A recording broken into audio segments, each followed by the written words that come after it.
Carly Bond, President of Tennessee Mortgage Bankers, and I am just honored today to have Steve O'Connor here from National MBA. He is a very busy person, and I just thank you, Steve, for taking time out of your day to talk to us about MBA's Minority Homeownership Initiative. A couple things about Steve.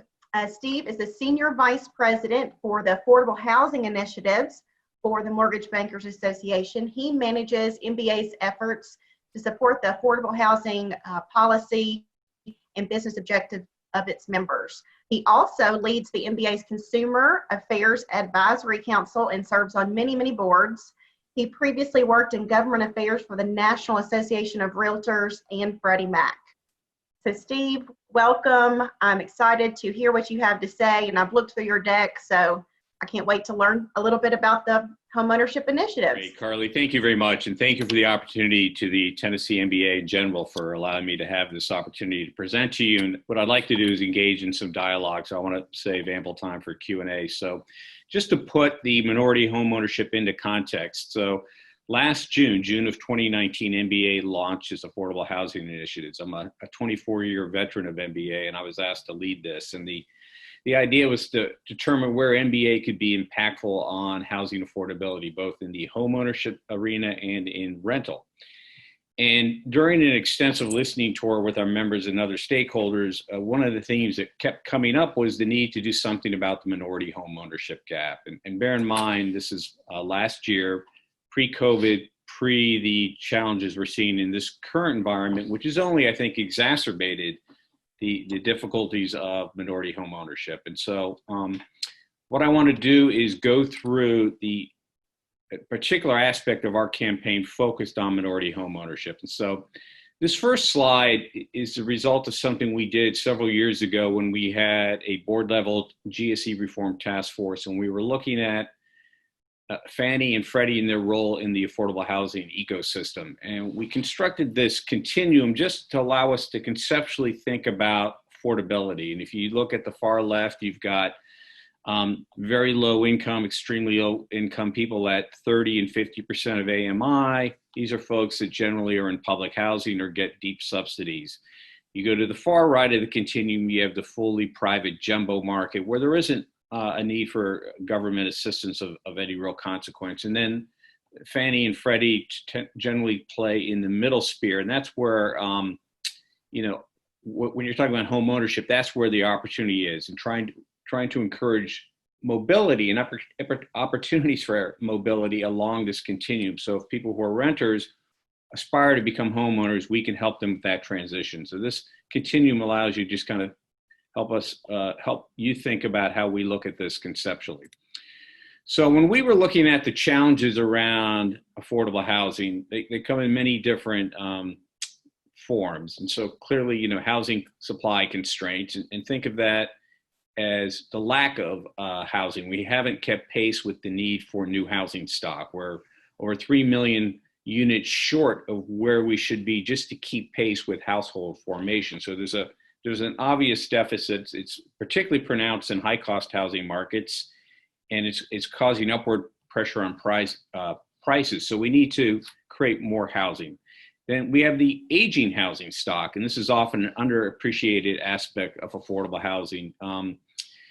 80% of the housing stock in the U.S. is over 20 years old, and 40% is over, let me make sure I get these numbers. 80% is over 20 years old, yes, and 40% is over 50 years old. So 40% of the housing stock is over 50 years old. So clearly in need of a rehab and renovation and such. And then the racial home ownership gap, just a few years ago, we hit a 50-year low with African-American home ownership, which is outrageous when you think of the fact that we've, passed the Fair Housing Act in 1968. As an industry and as a society, we've been working on this challenge for decades, and to hit a 50-year low just underscores how intractable this challenge is and how we need to think about different solutions and different approaches, and I'm going to come back to that.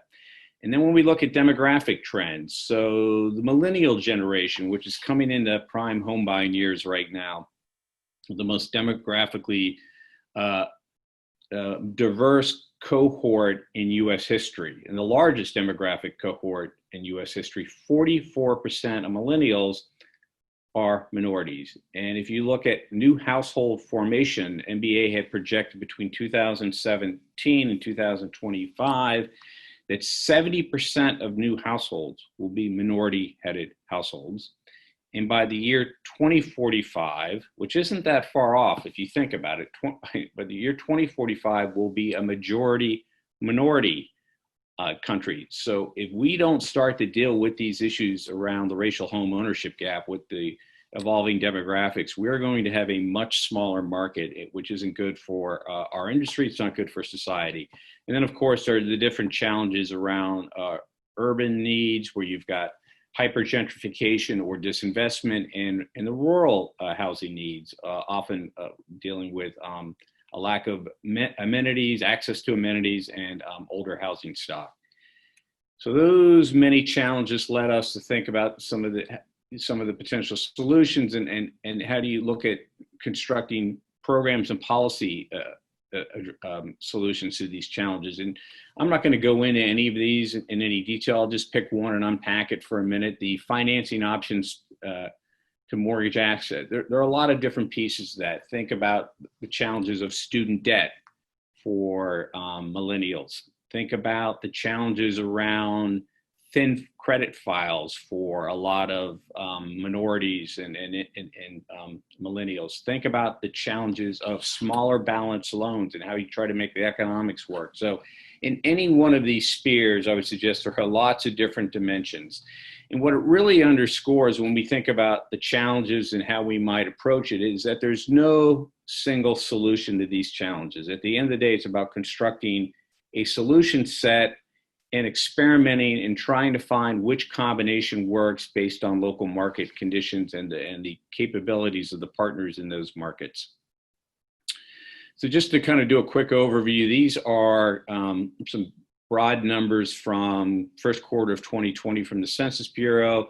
You see where the U.S. home ownership rate is, and you'll see, of course, the significant gap between minorities and the non-Hispanic white. And these gaps have held fairly constant over the last couple of decades. And this, of course, is one of the reasons we are focusing on the minority home ownership challenge at MBA. And then, of course, these are from Freddie Mac. They've done a lot of analytics around minority home ownership and the challenges. And by and large, African Americans and Hispanics tend to be younger than the overall population. They tend to have lower incomes and credit scores. This includes millennials. So this, again, helps us think about some of the challenges. And I'm going to get into those in a little more detail in a moment. So when we think about the challenges around minority home ownership, and I'm going to talk in a minute about what we're doing in Memphis, Tennessee with an initiative we call Convergence Memphis. But we generally think in terms of four basic sets of challenges or gaps. One's the knowledge gap. So there are a lot of mortgage-ready African Americans and minorities, Hispanics, but they don't realize they're mortgage-ready. They have, in effect, self-selected out of the market because they've bought into these myths that you need 20% down or you need perfect credit. And so they're not aware that they could become homeowners because there are down payment assistance programs, you know, there are flexible underwriting programs. And so if we can raise awareness around the opportunities to transition into home ownership and bridge this knowledge gap, we can reach a lot of new borrowers. And then, of course, there's the trust gap. And this is particularly pronounced in a lot of minority communities that were hard hit during the Great Recession, where there were foreclosures. People saw their parents lose their homes, or their neighbors or friends lose their homes. And so there's a lot of scar tissue there and some mistrust of financial institutions. So we need to think about how we can partner with trusted intermediaries to bridge that trust gap. So the knowledge gap and the trust gap kind of go hand in hand. They're very closely related. And then, of course, there are market gaps. And by market gaps, I mean the lack of inventory or the lack of quality of inventory, or the fact that in some markets, the inventory that would be most accessible to first-time home buyers is often being purchased by cash buyers who are investors. And so there's a challenge of trying to help those who want to be resident homeowners qualify for mortgage and do it in a timely way where they can make a competitive offer. So there are a lot of market gap issues that we have to contend with when we think about affordable housing and particularly minority home ownership. And then there's a resource gap. And by that, I mean things like subsidies and access to down payment assistance programs and such. And there are a plethora of down payment assistance programs in this country. Rob Crane with Down Payment Resources has documented, I think, roughly 2,500 different down payment assistance programs offered through state and local housing finance agencies, through employers, et cetera. So there are a lot of down payment assistance programs available in the marketplace. And in Memphis, where we've launched the initiative I'll talk about in a minute, we've inventoried over 40 different down payment assistance programs. But often what happens is practitioners, and I mean practitioners to be LOs, loan officers, real estate professionals, think agents and brokers, and counseling professionals, they're not aware of these different down payment assistance programs. And in addition, obviously, a lot of consumers aren't. So how can we raise awareness around these down payment assistance programs and other similar type programs? And how can we remove any friction to using them? Oftentimes, people may be aware of the program, but they see them as too time consuming, too difficult, too complex. So what can we do in terms of training and awareness to A, make people aware that these tools exist, and then B, teach them how to use the tools? And think of it as like college scholarships that are available that go unclaimed. There's a lot of money out there if we can just kind of link the delivery process with the resources.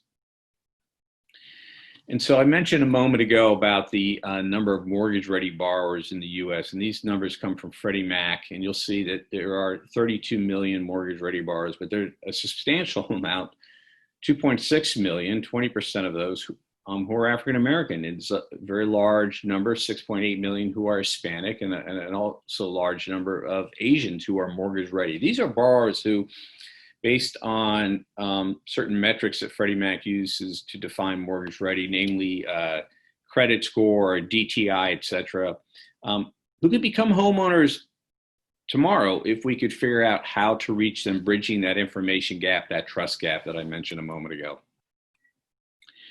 And so when you look at these mortgage-ready borrowers, that's the low-hanging fruit. And if you look at what we're doing in Memphis, and I should take a minute to talk about Convergence Memphis. I know I'm going to get into a little more detail in a minute, but I keep referencing it. So in March of this year, we launched Convergence Memphis. It's a cross-sector collaboration among different partners, among government partners, the city of Memphis, Shelby County, which is part of Memphis, part of Shelby County, the Tennessee Housing Development Agency, the state HFA, and they've been our key go-to partner in this. So it's a combination of actors from the government sphere, the industry sphere. We have lenders, we have realtors, we have others, practitioners, we have the Memphis Area Association of Realtors, we've got the Memphis Area MBA, we've got the NAREB, or National Association of Real Estate Brokers, Memphis chapter, we've got a cross-section of industry partners, and then we've got the nonprofit community, a number of community development corporations and counseling groups. And these three spheres, and I'll mention them again in a minute, we're collaborating around the goal of minority home ownership. It was months into planning. We launched it on March 3rd at the University of Memphis in a stakeholder forum. And the idea is over the next couple of years, through a sustained initiative to try to increase opportunities for minority home ownership. And so if we were to think about how we might slice those opportunities, these are the three kind of segments. You've got the number of mortgage ready borrowers. There's a large cohort in Memphis who are mortgage ready based on some numbers that Freddie Mac ran for us.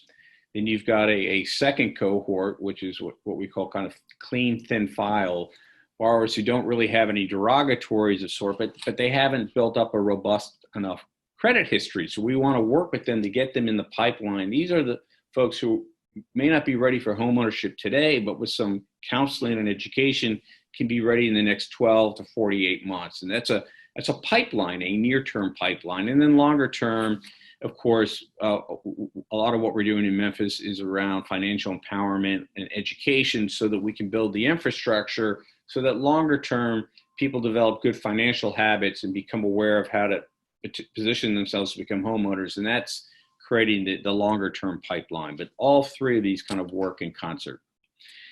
And so these are the three spheres that I mentioned, the different partners that we have generally fall. But if you look at the middle where there's the intersection of these three circles, that's where Convergence Memphis is coming in. We use the term convergence by design. The idea is to get stakeholders to converge together, come together. There's a lot of work being done in Memphis and any affordable housing market. But often it's fractured, it's fragmented. There's a lack of collaboration, a lack of coordination. What we're trying to do is get folks to come together and to coordinate and to develop basically a playbook where we have different roles, different people leverage, bring different strengths that we want to leverage, different skills and capabilities. So how can we create a framework and playbook, kind of a roadmap for community engagement where we're operating off the same script, but we have different roles. And so that's the idea behind Convergence Memphis, to get these partners to converge on a coordinated strategy. And so what we're doing through these different partners is think of it as synchronizing the outreach and delivery mechanism through a consistent message so that the realtors, the LOs, the counselors, have a common message. We're not confusing the marketplace. We have some common themes that we're delivering as we do the outreach, the home buyer fairs, the other efforts, where we have a message synced with the outreach and delivery, the front line, if you will, people of influence in the marketplace. Again, think about the information trust gaps, and then connecting that with a suite of programs and products. As I mentioned earlier, down payment assistance programs would be one of those aspects of this suite of products and programs. Think about things like renovation lending products, the FHA 203K, the products that Freddie and Fannie have, trying to align the message with the outreach with the suite of programs and products where we're leveraging the expertise, the resources, and the relationships of the different partners. And so I mentioned these partners earlier. We started out in Memphis, and it was very important for us to do this with the local partners. So our first set of meetings and the first couple of months of meetings were all about listening to the community stakeholders, the folks that reside in Memphis, who do business in Memphis, so that they could give us their opinions on what the challenges were and what strategies and tactics would work best. And then we brought in some national partners. We brought in Fannie Mae and Freddie Mac. They're involved in the Convergence Memphis initiative. We brought in the Federal Home Loan Bank of Cincinnati. We've brought in some trade group partners. NAREB, in addition to being involved at the Memphis level, is also involved at the national level. We brought in some industry vendors, Rob Crane with Down Payment Resources. I mentioned him a moment ago. CoreLogic, a major data analytics firm, is very involved and is part of our planning group. And so started with a local group of stakeholders. Once we had a basic game plan, then we expanded it to bring in additional resources and firepower, intellectual firepower, and programs, products, et cetera. So where do we stand right now in terms of the Convergence Memphis initiative? We began planning, the first formal planning meetings were in October of last year. They actually started, preliminary meetings started prior to that. Then we launched at the University of Memphis on March 3rd. And then of course, the week after basically the launch of the initiative, everything started to shut down because of the pandemic. And so we've done two strategic pivots. One is we've focused on making sure we preserve home ownership. And so we've set up a resource page, a COVID-19 resource page on our Convergence Memphis website, in which people can look at national and local resources to help with eviction prevention, foreclosure prevention, et cetera. We want to make sure that we keep people in their homes right now. We want to ultimately expand home ownership opportunities, and we're continuing to work on that, but it doesn't do us any good if we lose people on the back end. So very focused as part of the strategic initiative, the pivot right now to make sure we keep people in homes. And then second of all, like everybody else in this environment, we've had to switch to virtual platforms. And so as everybody on this call is aware, that presents a number of different challenges, and particularly when we think about things like home buyer fairs and outreach to consumers. But we're continuing to prepare, and we'll be launching more initiatives virtually in the Memphis community. And then, of course, longer term, right now we have 7 different dedicated work streams as part of the Convergence Memphis initiative. We have co-leads for each of the work streams. It's basically an operating plan, and we've got key performance indicators we're building, both in terms of performance metrics, trying to set some metrics around additional loans closed, additional applications. I'm thinking obviously about the African American community, and some activity metrics, getting to the issues of the different gaps that I mentioned. So how can we train different practitioners around some of the different programs and products?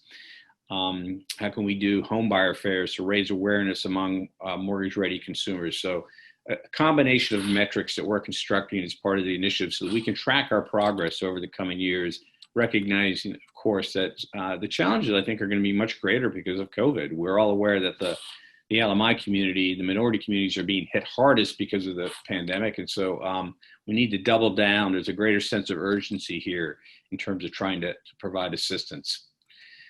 And so if we look longer term in terms of a vision for Convergence Memphis, so, Convergence Memphis launched March 3rd.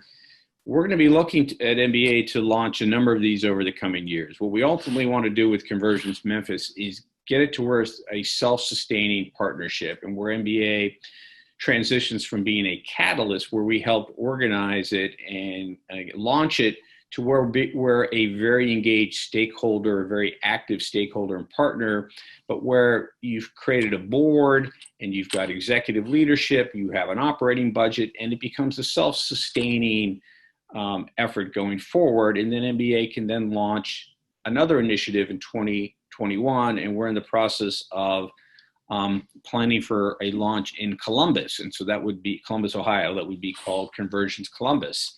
And in fact, when we launched Convergence Memphis, a number of our Columbus partners who we were talking to came down to Memphis to attend the event. And later this month, we're hosting a joint call of some of our Memphis partners and some of our Columbus partners to talk about the lessons learned and the challenges around COVID-19 and how we need to think about those challenges differently going forward, particularly ensuring that any recovery is done through an equity lens, that the communities that are being hit hardest, we want to make sure they're not left behind in any recovery. So the roadmaps for engagement, we hope to build from Memphis and Columbus and other markets. We'll have best practices in terms of what's working, what's not, toolkits. Think about some of the different products and programs. We want to find a way to aggregate those and make them accessible to stakeholders in the community. And then some case studies so folks can see what's worked and not worked, knowing that at the end of the day, every market's hyper-local. The needs are different. The capabilities of the partners are different. The resources are different. So we need to tailor the strategy to the marketplace, but we think we can create some basic best practices, toolkits, and case studies that are transferable in part or in whole to different marketplaces. And then, of course, the key to being replicable and scalable is standardization. We want to create, through best practices, standards around how do you transition a borrower through a counselor to a realtor to an LO, and how do you get the vertical alignment in a lending office between the LO and the underwriter and the processor and the QC folks. So standardization is going to be very important. Aggregation is about trying to create a repository, again, around best practices, toolkits, and data. What can we do to create a central clearinghouse for key data that would be helpful to our partners and to our lender members? And then networks is getting folks to build new relationships in their community. And that's been one of the, I think, hallmarks of what we've been able to do in Memphis. Is there are a lot of partners doing great work, but now we're getting them to work collaboratively a little more than they had in the past because we've got a unified strategy. And then, of course, from that, you actually hope to develop working partnerships. And part of that's about changing the mindset where lenders and others look at their nonprofit colleagues and others in the value chain as business partners. And by collaborating, you can reach those mortgage-ready borrowers and you can get to those thin file borrowers and get them in the pipeline. And you can work to create that infrastructure for the longer term. So it's about creating working partnerships going forward.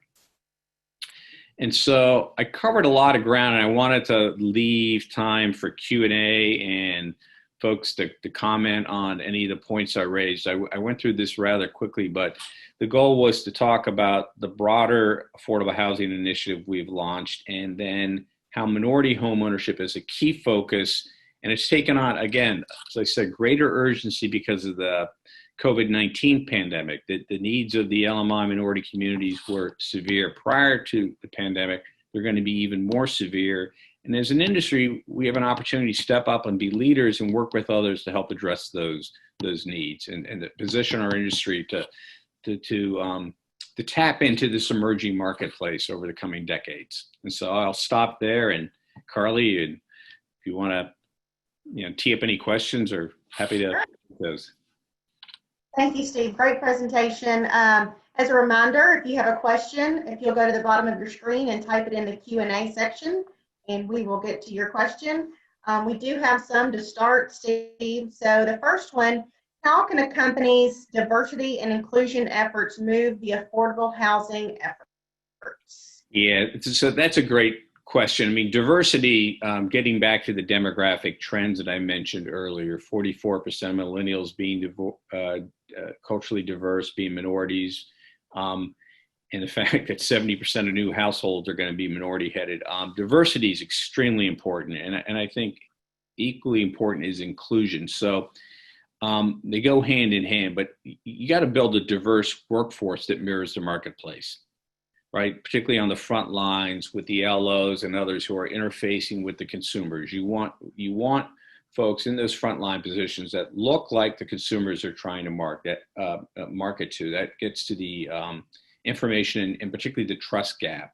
But you also want to ensure diversity throughout the ranks, particularly at the leadership position. You want minorities to be visible in leadership positions, and then you want diversity along that vertical axis, from the LO to the processor to the closer to QC, et cetera. And so I think it's about developing a mindset around diversity and making it central to everything you do when it comes to minority home ownership. Is there another question? Yeah, the next question is, how do we encourage all mortgage loan officers to take a part in helping the affordable borrower? Yeah, again, I think it gets back to just appreciating the demographic trends in this country, and folks to recognize that we need to take a strategic, opportunity-driven approach to tapping into those markets. And so it's about building the relationships in the community with the folks that are going to be trusted intermediaries. So reaching out to the realtors who are active in the minority communities, reaching out to the counselors who are active in the minority communities, getting to know those business partners and building working relationships, and to recognize that longer term, that's where the market's moving. And if you invest now in those relationships, you can start to get to those mortgage ready borrowers. But as importantly, you're laying the foundation as a member of your bank to create that pipeline. And you got to take I think a long-term view as a lender or a loan officer around this. It's about positioning yourself for the long run. So how do we support and develop affordable housing programs that grow homeownership for LMI communities, but do not also result in gentrification and or reverse redlining? Yeah, that's a tough challenge, and I wish I had an easy answer. There isn't one. So it's a balancing act, right? So at the end of the day, we've got to create more supply, and we have a supply shortage. And so what happens in a community when the amenities in that neighborhood start to increase and the neighborhood becomes more attractive, more people want to move in there. And of course, then they start to purchase and rehab, and the prices go up, and people eventually start to get displaced. So what we need to do is create an overall increase in supply, and then think holistically about housing and community development, so that when we go into neighborhoods, we're thinking about how can we create the opportunities for the different neighborhood amenities that are important for that neighborhood to be attractive. and doing it strategically. But, I think until we address the overall supply problem, we're going to continue to fight this issue of gentrification and displacement. So what successful affordable housing initiatives have you seen that need to be duplicated and or shared to jumpstart an affordable housing program? Yeah, that's a good question. There are lots of different programs. I don't know if I can think of any one in particular. There are a lot that come to mind, but it's more, I think, about the features, qualities, or aspects of the programs that are successful. They tend to be, first of all, collaborative, where partners are working together. So it's an HFA working with the lenders and the realtors and the counselors or whoever it is. It's about collaboration. And it's about a mindset where it's opportunity driven, right? There is a need to manage risk in LMI lending because there is often more risk, and the economics are a little more challenging, often dealing with smaller balance loans. But you have to take the opportunity mindset that I mentioned and think about not just short term, but longer term. That's your pipeline. I'd say those two, and then taking a dynamic approach that you go in there with a strategy and you're willing to test and learn and try new things. And if things aren't working, then you have to have the ability to kind of pivot and try different approaches. And so I would say it's more about the aspects of features that are of programs that are collaborative, dynamic, and opportunity driven. Okay. Next question is origination fees, appraisal fees, and closing costs seem to be increasing. Is that true or not? Yeah, I think that varies from market to market. So on appraisal fees, that's largely going to be a function of supply and demand with the appraisers and number of transactions in a marketplace, and fees tend to vary based on those factors. What I couldn't tell you what's happening per se across the board on origination costs right now because we've got our cost of origination study, and the most recent one hasn't come out. But I can tell you that there's a lot of concern around overlays, credit overlays in this market right now, in particular because of COVID-19 and forbearance. And the fears that lenders are going to be originating a loan, it's going to go into forbearance before they can deliver it to a secondary market investor, and suddenly they're going to be on the hook. And so there are a lot of credit overlays going into place. And until we can get some changes made with the investor community, and by investor community, I mean Fannie, Freddie, and FHA, we're going to continue to deal with the challenges of the credit overlays. And I see that as actually the greater risk to the LMI marketplace right now. Next question is, do you think the bank's individual CRA programs are competitive enough to help with affordable housing, or do they need to be more aggressive? Yeah, so each bank's going to have its own risk appetite and willingness to be aggressive in this space. I think that's always the tension, right? To balance the need to manage your risk, your credit risk in particular, and economic risk with the desire to go farther down the risk spectrum and to reach more consumers. From what I've seen from CRA lenders in general, they tend to be very aggressive in having, because they can put loans on portfolios, so they can have more flexibilities there, and they're going to own the risk, right? So it's a question of their own risk appetite. But I've found that, particularly in the Convergence Memphis initiative, the CRA lenders have really been fantastic partners because they have a lot of programs and products inside their bank that they're willing to use to experiment in reaching new borrowers. And so I'd say, by and large, CRA lenders do an excellent job. That's great. Well, I don't see any other questions. Do you have anything else that you want to share, Steve? No, I just want to thank you for the opportunity. The Tennessee MBA has been a great partner over the years, and it's been great working with so many folks in Memphis as part of our initiative around minority home ownership, and we look forward to continuing this partnership for years to come. So thank you very much. Well, on behalf of Tennessee Mortgage Bankers, thank you, because I know you and I talked earlier and you have a jam-packed day. So to make a slice of your day just for us, we really appreciate that. So I was happy to do it. It's an honor. So thank you. Have a good day. Well, you too. Everybody have a great day.